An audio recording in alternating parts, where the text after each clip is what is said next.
Marcelo Ebrard, secretario de Economía, gusto en saludarte. Buenos días, Marcelo. Hola, Ciro, el gusto es mío. Mucho gusto saludarte a ti y a todo el auditorio. Muy buen día. Calma y más calma, Marcelo. Lo dijiste Sí, después del triunfo de Trump, lo dijo ayer la presidenta y de alguna manera lo acabas de decir de nueva cuenta en la conferencia mañanera de hoy. mira, el enfoque principal yo te diría dos ideas clave. Hace 6 años, si hacemos un comparativo, me tocó vivirlo. Si hubiera sido, por decirlo así, un pronóstico, una apuesta en aquellos años, previo a la negociación que hicimos, el 50% estaba porque no salía el tratado. Incluso el presidente Trump hablaba de un acuerdo bilateral con México y que no quería un tratado trilateral ni de nada de eso. Total, la opinión estaba entre mitad y mitad, si salía o no salía. Al final salió, como se sabe. Ahora yo te diría que estamos como 80-20. Sí, me queda muy claro en favor de que sí siga el tratado y que podamos evitar aranceles. ¿Por qué? ¿Por qué razón? Bueno, la primera muy Perdón, rápida. El Marcelo, para tratado entender actual, nada más, ¿quiénes forman el 80%? no, diría yo que si tú ¿Creen preguntaras que? una apuesta hoy, Sí, mi balance yo creo que sería 80-20. Ayer hablé con toda la a industria que sí sale. automotriz, hablé con los Bien. fondos, desde luego hay preocupación, pero ven que las posibilidades de que salgamos adelante en esta negociación son muy altas. Es decir, es un es una planteamiento del presidente Trump como el que hizo en el 19, diciéndonos, si no tengo resultados en ciertos temas, en este caso fentanilo, migración, entonces podría yo poner un arancel que él sabe que es muy problemático para Estados Unidos. ¿Por qué es muy problemático el arancel? Porque es un impuesto principalmente a empresas muy vinculadas al conglomerado industrial y tecnológico de Estados Unidos, Ciro. Entonces yo presentaba hace un momento que los principales exportadores dentro del campo de la industria automotriz a Estados Unidos, pues son General Motors, Stellantis y Ford. Y si lo ves desde el punto de vista de los principales importadores, nosotros que importamos de Estados Unidos que tenga que ver con la industria automotriz, pues son otra vez General Motors, Stellantis y Ford. En pocas palabras, si les pones un impuesto de 25% a esas empresas que de por sí están en un estrés de competencia ahorita con las marcas chinas, pues los pones en una desventaja tremenda, tendría un impacto muy grave para Estados Unidos. Segundo, ese impuesto se te va a traducir en inflación en Estados Unidos. Ayer les preguntaba yo a la industria automotriz, ¿cuál es tu estimación, suponiendo que se pusieran esos aranceles, del impacto en el precio final al consumidor, por ejemplo, de las pick-ups y de todos los vehículos que ustedes venden? Entonces me decían, bueno, un promedio serían como $3,000 en Estados Unidos. Hazte cuenta que de la noche a la mañana al consumidor le subes en $3,000 tu producto. Cuando estás en una competencia tan grande, pues obviamente va a tener un impacto serio en la inflación de Estados Unidos también. Entonces, en síntesis, de lo que se trata aquí es un planteamiento en donde te está diciendo, en el último de los casos pondría yo un 25% si no se logra avanzar en los temas que a mí me preocupan o me interesan.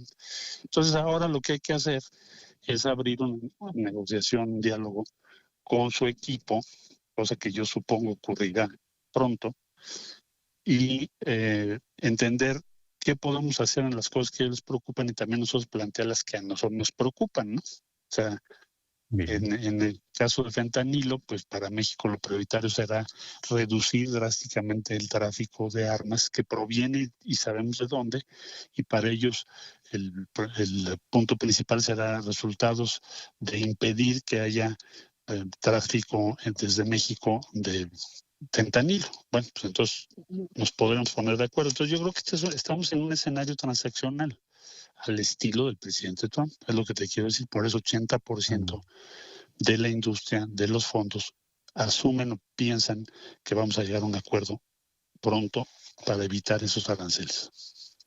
Oye, lo demás es escenografía, lo demás es política, lo demás es propaganda. Veíamos antes del corte, vimos a este señor Tom Homan, el zar de la frontera, lo que dijo ayer, lo que hizo. Veíamos a esta señora Dawn Buckingham, que es algo así como la comisionada de tierra de Texas, tan durísimos. ¿Es Sí, parafernalia, es escenografía, es propaganda? ¿Qué es? ¿Cómo la ves? ¿Cómo la ves bueno, tú? Como, no solo como secretario de Economía, sino como Marcelo Ebrard, con tu experiencia, con bueno, lo que has vivido, con lo que has negociado. yo Las creo que han imágenes de hecho, ayer, Marcelo, para no irnos más atrás. sí, yo creo que evidentemente quieren cumplir con su constituency, con su base. La forma de hacerlo, pues son muchas de estas cosas estridentes. Es una forma de comunicación que no tiene por qué cambiar. Nada más que las realidades del gobierno pues, son diferentes.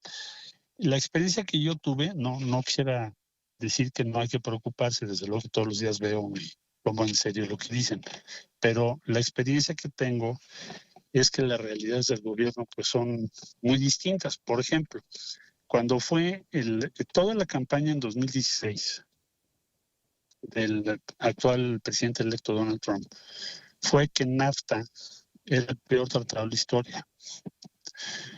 Y finalmente, NAFTA en is a 2010, disaster, decía todo el tiempo. NAFTA is a disaster.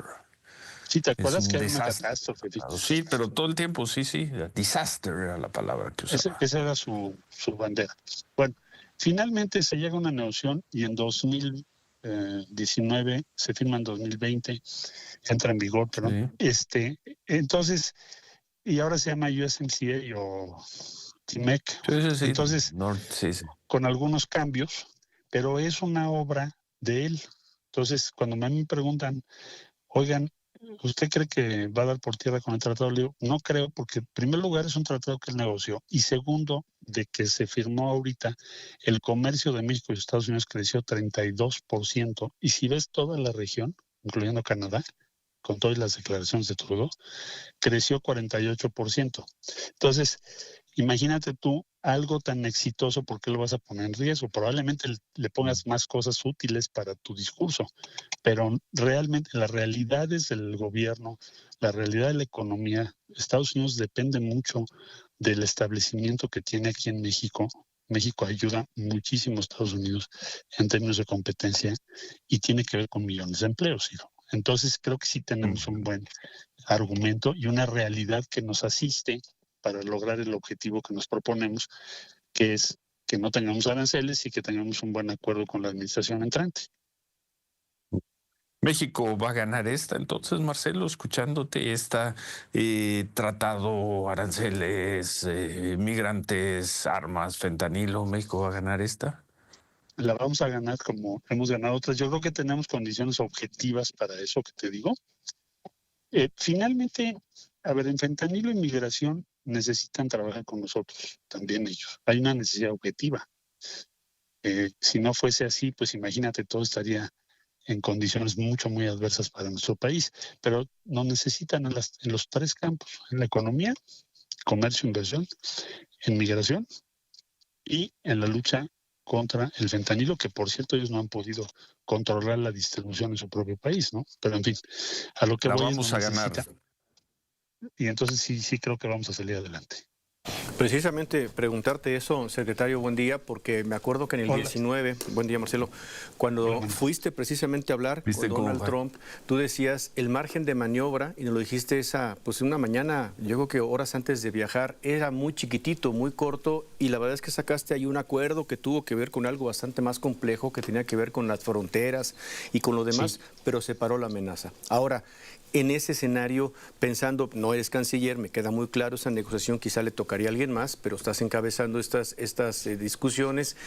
¿Qué tan cerca, qué tan lejos estaríamos de tener un escenario en el que pudiéramos salir, ustedes como gobierno, pues ahora sí que de esta amenaza, ¿no? Que es la misma amenaza, porque la otra era de 5 al 25 en acero y aluminio. Pues esta es 25 parejo. Sí. Mira, yo te diría que respecto a la otra vez que fue en el 19, que bueno que lo recuerdas, lo dijo un sábado y teníamos de ese sábado al lunes, no siguiente inmediato, pero sí al otro. Es decir, un poquito más de 7 días, ¿no? Y se llegó a un acuerdo el viernes. Entonces, ahorita tenemos 2 meses, digo, Navidad en medio, pero desde ese punto de vista tengo más tiempo. Ahora, ¿por qué lo hace 2 meses antes? Pues porque es una negociación. Lo que nosotros necesitamos ver es cuáles son los planteamientos que tiene y qué es lo que nosotros consideramos que es factible y que no, y qué otras propuestas vamos a hacer. Eso es lo que hemos estado preparando hace ya meses, ¿no? Entonces, eso es inminente, pero yo soy optimista porque primero entiendo que si quisiera hacerlo realmente, no te lo dice 2 meses antes. Te da margen. Segundo, ya te dijo qué le interesa y cuál es la agenda de la negociación.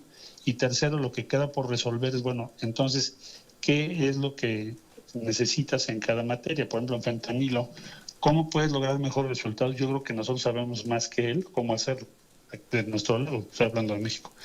En el caso de migración o movilidad laboral, pues, también tenemos muchas cosas que decir. Y desde luego, pues tener la oportunidad de decirle, presidente, pues si los señores del fentanilo se están armando tus armerías de Arizona, ¿qué te cuesta meterle mano a eso? Uh-huh. No te pido que cambies toda la ley de Estados Unidos, pero las armas de Ovidio, cuando lo detienen, aprieta ahí, ya sabemos dónde se venden. Entonces, pues, ese tipo de conversación es la que yo creo que vamos a tener. Bueno, pues muchas gracias y suerte, Marcelo. Gracias, sí, un saludarte, Manuel, también un saludo al auditorio. Muchas gracias. Gracias al secretario de Economía, Marcelo Ebrard. Vamos a ganar, dice Marcelo Ebrard. Vamos a verlo. El discurso de calma del gobierno mexicano, de lógica del gobierno mexicano, pero el aparato de propaganda, Manuel, del otro lado, lo acabamos de ver en la entrevista con Marcelo. Y repito, ¿qué tanto de lo que están haciendo en Estados Unidos, señora Buckingham, señor, ¿cómo se llama? El zar Homan, el zar de fronterizo. ¿propaganda o es adelanto de lo que